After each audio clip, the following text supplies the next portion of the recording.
Hello, people of YouTube. Hello, silver stackers. Hello, coin roll hunters. Welcome to my little corner of the internet.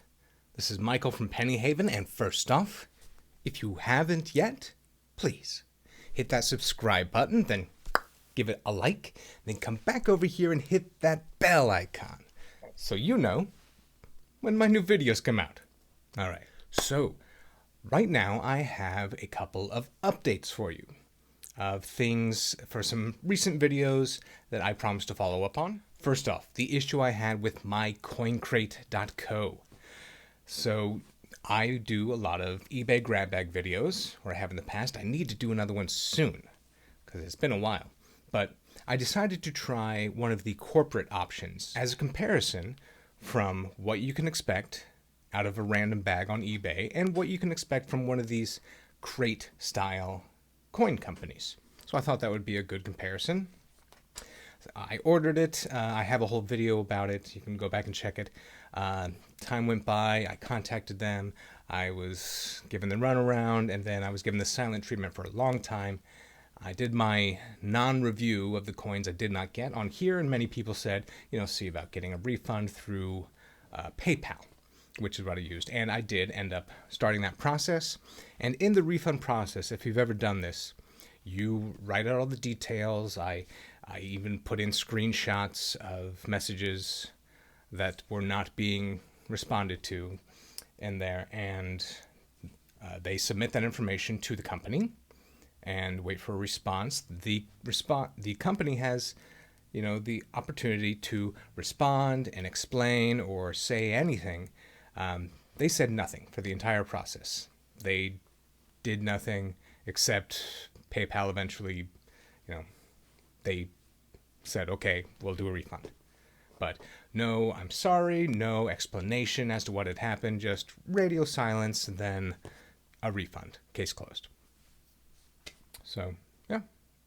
So from my experience, I would tell you to steer clear of coincrate.co. Okay. Now, what's the next one?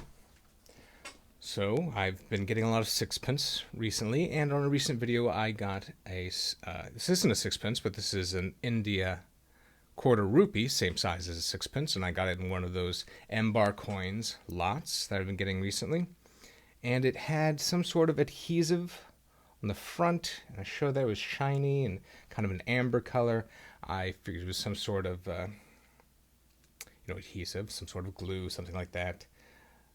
I figured that I could drop it in some acetone and that would melt it away without causing damage to the coin. It did not take it completely off. It took quite a bit of it off, but there's still there's darkness on his cheek and neck, and I'm not trying to, chip anything away or damage the coin any more than that. It's a pretty nice looking coin on the reverse. That's just that. So this is just going to go into my bag of, it's not going to go into a flip or a book. And I'm probably not going to resell it. I might toss it into like a lot eventually, selling a bunch of less than perfect coins. But for now, it's just going to go in my little bag of world silver. Okay. And the most recent and most exciting update I have for you today is, it was just 2 videos ago, I said, I have no idea what this is. It was a sterling silver plain tail emblem from Iran Air. It said Iran Air 1963. I believe that 1963 was the year that Iran Air came into being. But Uwe Adamski, I believe that's how you say your name, he's a frequent viewer from Germany who's given me so much great information on German state coins, things like that, just all German coins in general and some other world coins as well. Very knowledgeable guy. Always gives me great information. And he said, that might be part of a set from the Franklin Mint, maybe something from the 60s. And as soon as he said that, I'm like, why didn't I think of that? Franklin Mint does so much in sterling. And these are sterling, this is a sterling art bar. And as soon as I typed in Franklin Mint and Airline, I did finally get some pictures of items just like this one. And it turns out that this is a set that came out from 1977 to 1980, 5 ingots at a time, 100 pieces, 100 different tail emblems total, airlines of the world. And then you got this beautiful wood case with, I think, 4 or 5 drawers, velvet lined drawer. I'll put some pictures up. It's a very beautiful display, very cool thing. And only 1,777 sets of these were made. So I have one of 1,777 of these Iran Air tail emblems. And boy, I wish I could find some more, but they're just not out there. I did find one complete set for sale, and it also gave me a lot of information on the pieces themselves. They are 260 grains each, and the dates and whatnot that I just gave you. But also that the original purchase price for the whole thing was $1,850.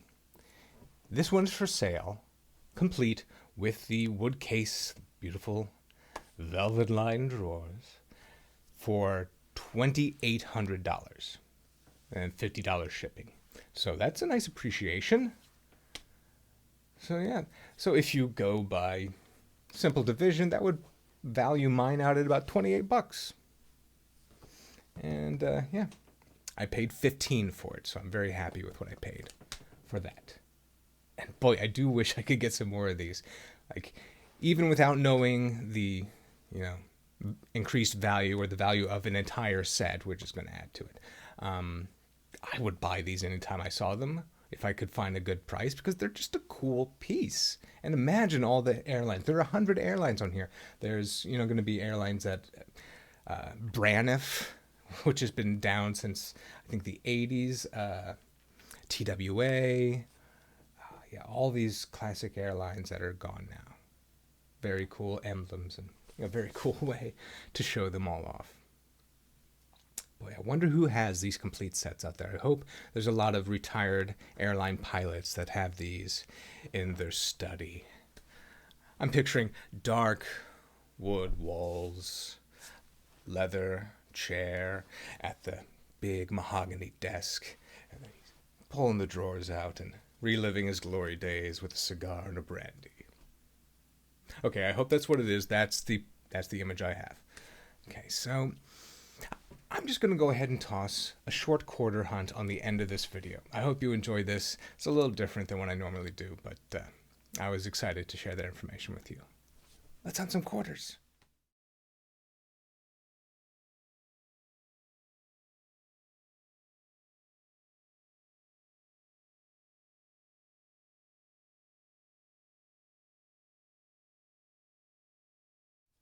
Okay, so that's it. Not a whole lot to speak of here. I just got a handful of some 2019, 2020 coins. I think I'll save this one aside.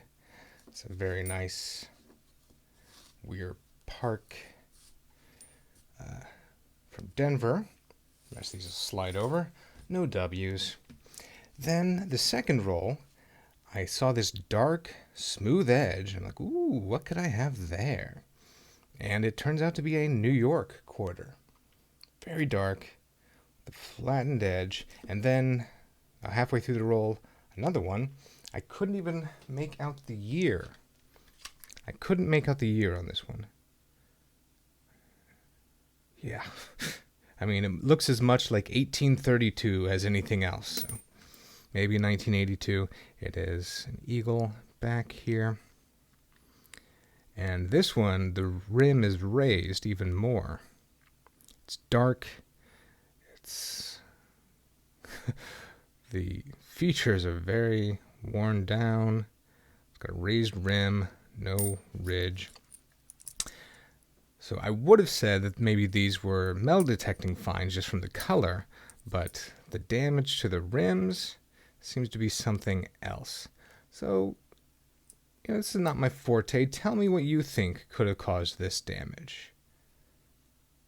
All right. Okay. So that's going to be it for me tonight. Thank you so much for watching. I really, really appreciate it. I've got some exciting stuff coming up. I really do. I've got some great things coming to me in the mail. I've got another order from Chief Coins and Supplies coming before too long. That's going to be some very exciting stuff. I'm going to update some folders. All right, I'm going to get out of here now, though. Check out my Patreon supporters and support them in turn. Some great people there. And go check out my Patreon page. It starts at just $1 a month, and you get an exclusive Penny Haven Posse sticker just for joining up, even at the $1 level. You get to see all my videos early, and there are even the opportunities for some greater perks. Time to get out of here. This is Michael from Penny Haven. Happy hunting.